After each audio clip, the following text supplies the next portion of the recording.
What your bank isn't telling you about using your debit card. Listen to the full version on the official dinarreport.com website and become our supporter on Patreon. What your bank isn't telling you about using your debit card.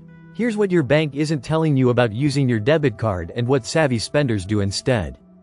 Von Himmelsbach updated May 31, 2024 MoneyWise. The use of debit cards has been prevalent in the US for decades, and for good reason. They offer several advantages over other forms of payment, such as cash and checks.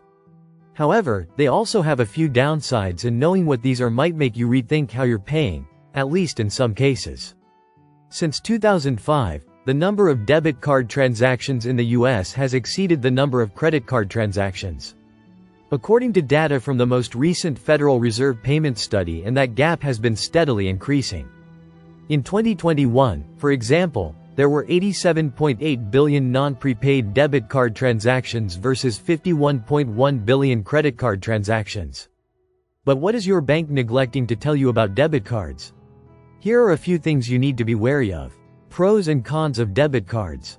Many people prefer the convenience of a debit card versus carrying around cash.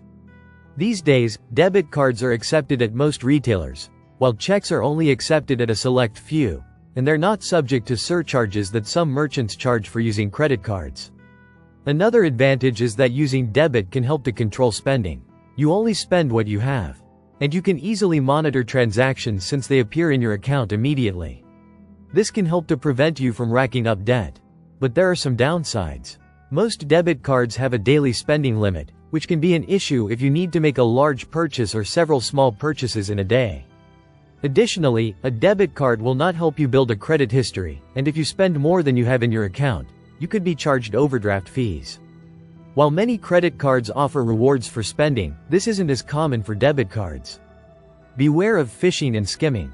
Listen to the full version on the official dinarreport.com website and become our supporter on Patreon. Source: dinarrecaps.com